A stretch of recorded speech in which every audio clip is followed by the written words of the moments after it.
and welcome to Book Nook. I'm Lynn Kessler with Read Aloud West Virginia. Thank you for joining us today. We're going to read some books, and we're also going to talk with our guest, Denise Arthur. Denise is a Title I reading curriculum specialist with Kanawha County Schools. Yes. Did I get that right? Yes, you sure did. Okay, Thank you. And also a Read Aloud West Virginia board member. Yes.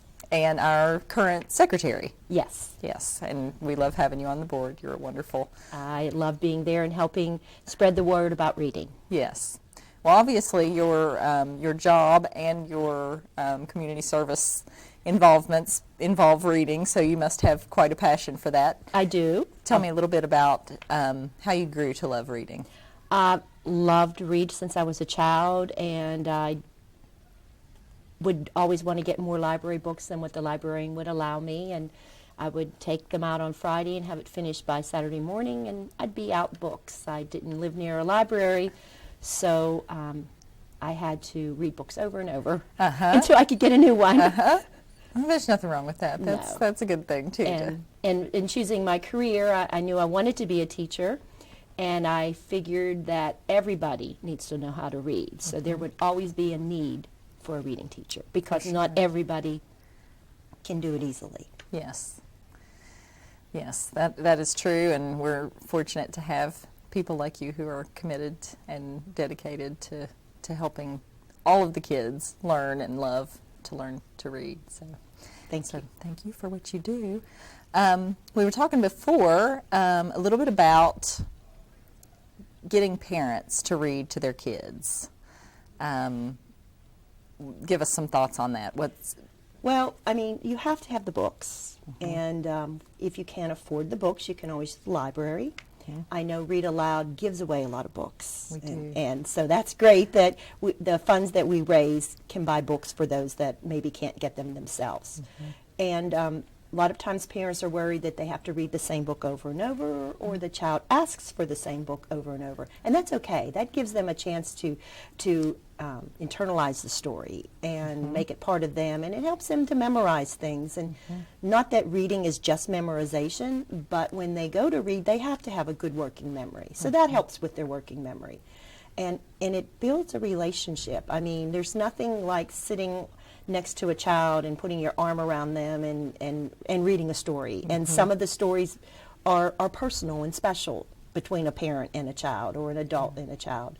And they're just good, solid bonding moments that that all kids love. And when they go to school, they're read to also, and it's a good feeling. Sometimes the younger children will sit on the carpet and they'll be reading the teacher will be reading a story, and the children will become very comfortable that sometimes even the little ones will put their fingers in the mouth and get so relaxed that they revert to sucking their thumb, which usually is never stopped. They just feel comfort in hearing that story. Yeah, and at Read Aloud, we try to encourage parents to form that bond with their kids and books together, so that the kids associate the comfort of snuggling and reading together with reading and books. If you can make that association, then you've done a good thing. Right. So, do you have any favorites that you read with your kids? Yes, and that's what I wanted to read today. I wanted to read stories that our young people that are now becoming parents in their 20s and 30s probably heard growing up, or in the school system, or with their parent.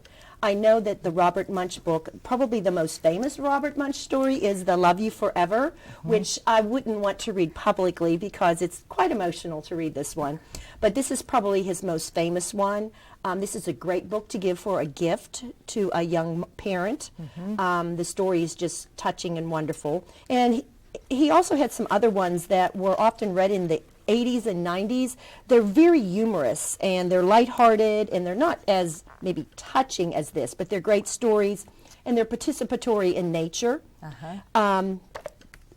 Thomas's snowsuit reminds you of the time when you were a kid and your mom said, "Now, are you sure you don't need to go to the bathroom one more time before you put the snowsuit on?" And of course you said, "No, I'm okay." Right. And as soon as the snowsuit comes on, you need to use the restroom. And the story goes through that, and it's really a funny story.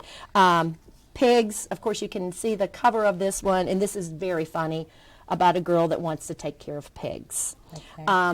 One of the one I'm going to read today is one of my favorites. It's probably was written in 1992. It's about a little girl that loves magic markers, and I don't think there's a child that doesn't love magic markers.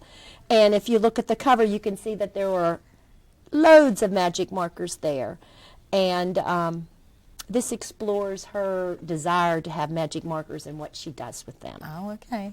As a parent, you can imagine what you don't want done. Yes, yes. I keep my markers away from the children as much as possible, both because I never outgrew my love of markers, and my kids laugh at me because when they see Sharpies, they say, Mom, there's Sharpies, you know, you love those Sharpies. And so I keep them away from them, both so they don't destroy them and so they don't paint the house. Yeah, paint the house. Well, in the story, we'll have to see if she paints the house. She does paint something unusual. Okay, we'll see what she gets into with those markers. Right, and can I start to read this first one? This is exciting for me. I love this story. Yes, if you want to start, we can get right to it. And I have 2 others, but I'd love to start with this one. This is lighthearted, and it's participatory in nature. If I had children, I would be here with me today. I would be cluing them in for places to read. So if a little child is watching at home and you want to participate, there'll be plenty of places for you to participate. Good. Well, I'll kind of give you a little motion, and if they care to participate at home, then they can do so. I hope the kids at home will do that. Okay, that thank sounds you. great. We'll let you get started. Okay, I'm going to read Purple, Green, and Yellow by Robert Munsch. Bridget went to her mother and said, I need some coloring markers. All of my friends have coloring markers. They draw wonderful pictures. Mommy, I need some coloring markers.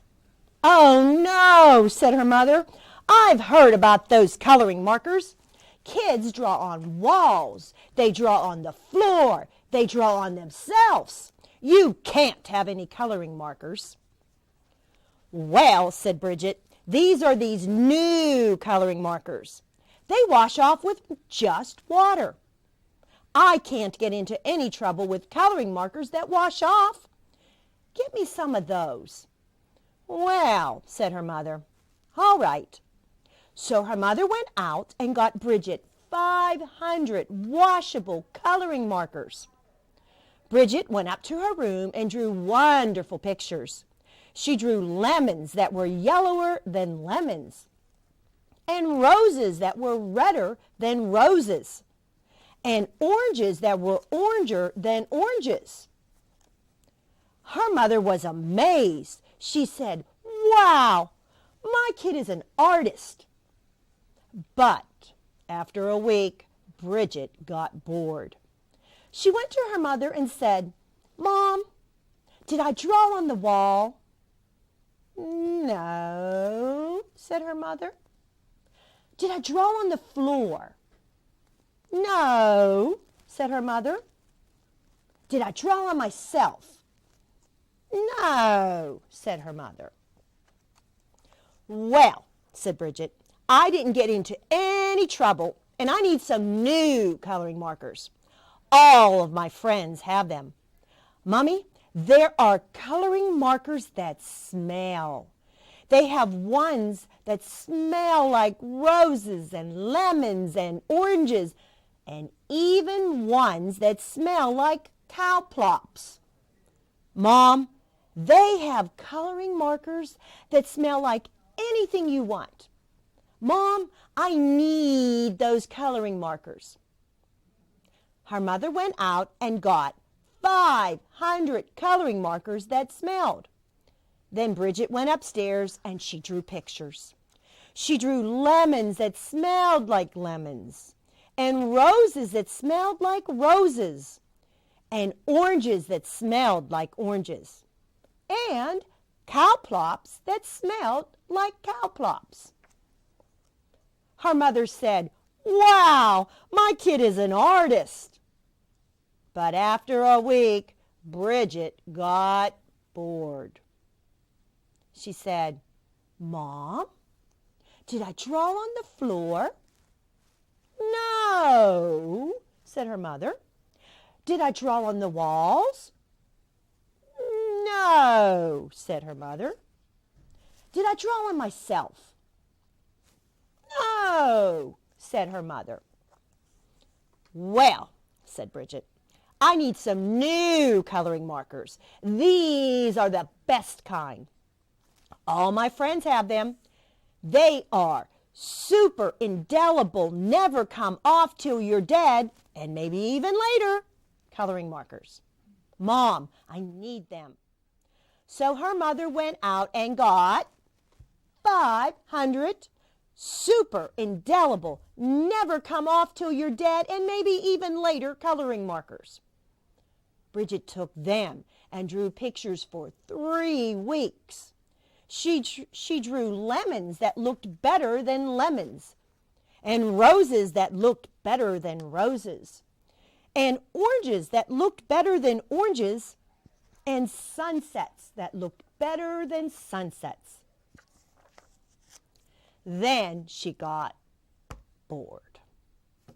She said, I'm tired of drawing on the paper, but I am not going to draw on the walls, and I am not going to draw on the floor, and I'm not going to draw on myself.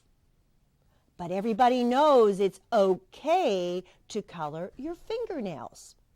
Even my mother colors her fingernails.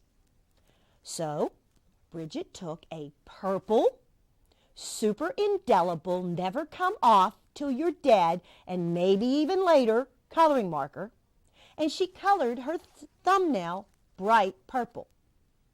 And that was so pretty, she colored all of her fingernails purple, black, and yellow. And that was pretty, she colored her hands yellow, green, and red. And that was so pretty, she colored her face purple, green, yellow, and blue. And that was so pretty, she colored her belly button blue. And that was so pretty, she colored herself all sorts of colors, almost entirely all over. Then Bridget looked in the mirror and said, What have I done? My mother is going to kill me. So she ran into the bathroom and washed her hands for a half an hour. Nothing came off.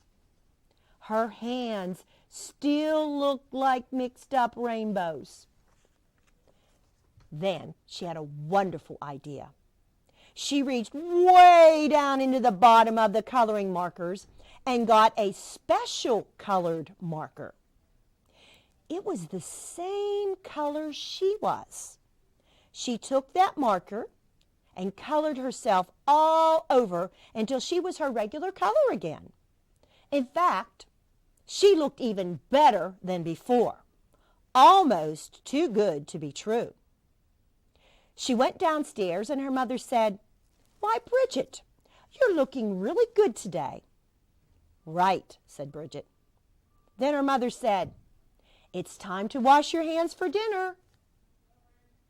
But Bridget was afraid that the special color would not stick to the colors underneath. So she said, I've already washed my hands. But her mother smelled her hands and said, Oh, no soap. She took Bridget into the bathroom and washed her hands and face. All the special color came off, and Bridget looked like mixed up rainbows. Oh no, said her mother. Bridget, did you color your hands with the coloring markers that wash off? No. Bridget, did you color your hands with the coloring markers that smell? No. Did you use the super indelible, never come off till you're dead, and maybe even later coloring markers? Yes. Yikes! Yelled her mother. She called the doctor and said, Help! Help! Help! My daughter has colored herself with super indelible, never come off till you're dead, and maybe even later coloring markers. Oh dear, said the doctor. Sometimes they never come off. The doctor came over and gave Bridget a large orange peel. She said, "Take this peel, wait 5 minutes, and then take a bath." So Bridget took the peel, waited 5 minutes, and jumped into the bathtub. Her mother stood outside the door and yelled, "Is it working? Is it working?" "Yes," said Bridget, "everything is coming off." And Bridget was right. Everything had come off. When Bridget walked out of the bathroom, she was invisible. "Oh no," yelled her mother. "You can't go to school if you're invisible.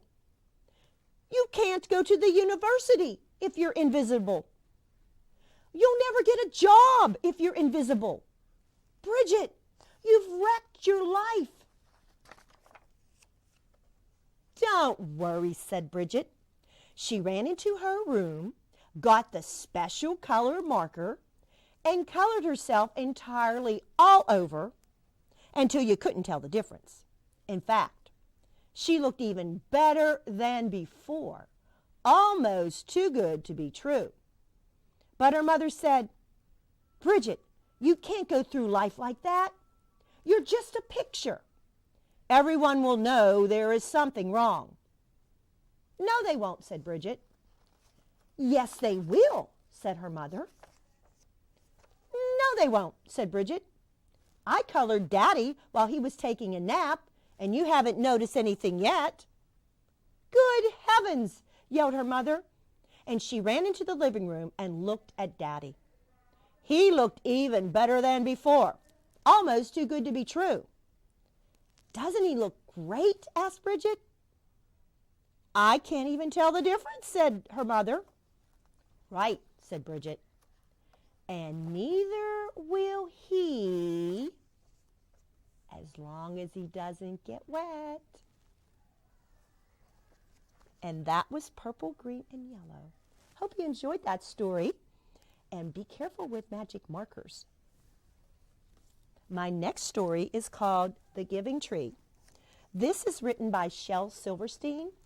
Shel Silverstein usually writes a lot of funny poetry, but this was more of a serious book. And I think the reason why this book appeals to grown-ups and children both is because of the lesson. When the story is read by the adult may be able to pick up the lesson of the story more readily than the child. But nevertheless, the children still understand and love this story.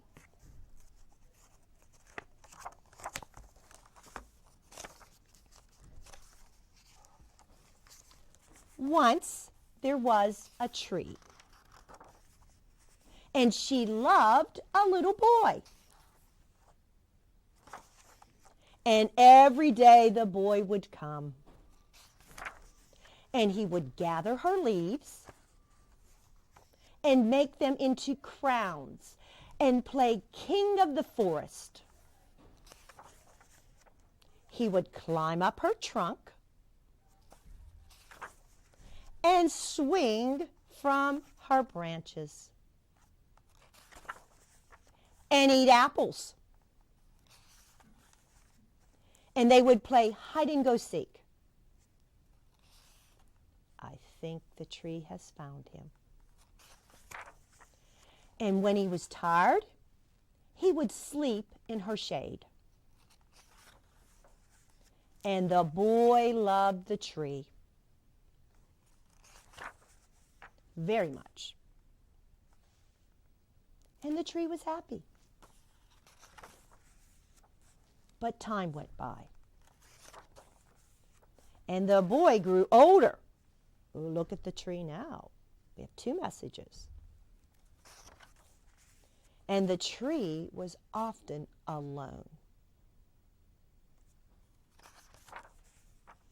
Then one day the boy came to the tree, and the tree said, "Come, boy, come and climb up my trunk and swing from my branches and eat apples and play in my shade and be happy." "I'm too big to climb and play," said the boy. I want to buy things and have fun. I want some money. Can you give me some money? I'm sorry, said the tree, but I have no money. I only have leaves and apples. Take my apples, boy, and sell them in the city. Then you will have money and you will be happy.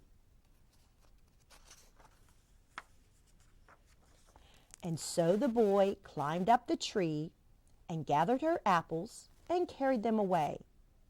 And the tree was happy. But the boy stayed away for a long time, and the tree was sad. Then one day the boy came back, and the tree shook with joy, and she said, "Come, boy, climb up my trunk and swing from my branches and be happy." "I am too busy to climb trees," said the boy. "I want a house to keep me warm," he said. "I want a wife, and I want children, and so I need a house. Can you give me a house?" "I have no house," said the tree. "The forest is my house. But you may cut off my branches and build a house. Then you will be happy." And so the boy cut off her branches and carried them away to build his house. And the tree was happy. But the boy stayed away for a long time. And when he came back, the tree was so happy she could hardly speak. "Come, boy," she whispered. "Come and play." "I am too old and sad to play," said the boy. "I want a boat that will take me far away from here. Can you give me a boat?" "Cut down my trunk and make a boat," said the tree. "Then you can sail away and be happy." And so the boy cut down her trunk and made a boat and sailed away. And the tree was happy, but not really. And after a long time, the boy came back again. "I am sorry, boy," said the tree, "but I have nothing left to give you. My apples are gone." "My teeth are too weak for apples," said the boy. "My branches are gone," said the tree. "You cannot swing on them." "I am too old to swing on branches," said the boy. "My trunk is gone," said the tree. "You cannot climb." "I am too tired to climb," said the boy. "I am sorry," sighed the tree. "I wish I could give you something, but I have nothing left. I am just an old stump. I am sorry." "I don't need very much now," said the boy. "Just a quiet place to sit and rest. I am very tired." "Well," said the tree, straightening herself up as much as she could. "Well, an old stump is good for sitting and resting. Come, boy, sit down. Sit down and rest." And the boy did. And the tree was happy. The end. The Giving Tree by Shel Silverstein. The last story is called Dog Breath. And it is called Dog Breath, the Horrible Trouble with Halitosis. And this is Haley.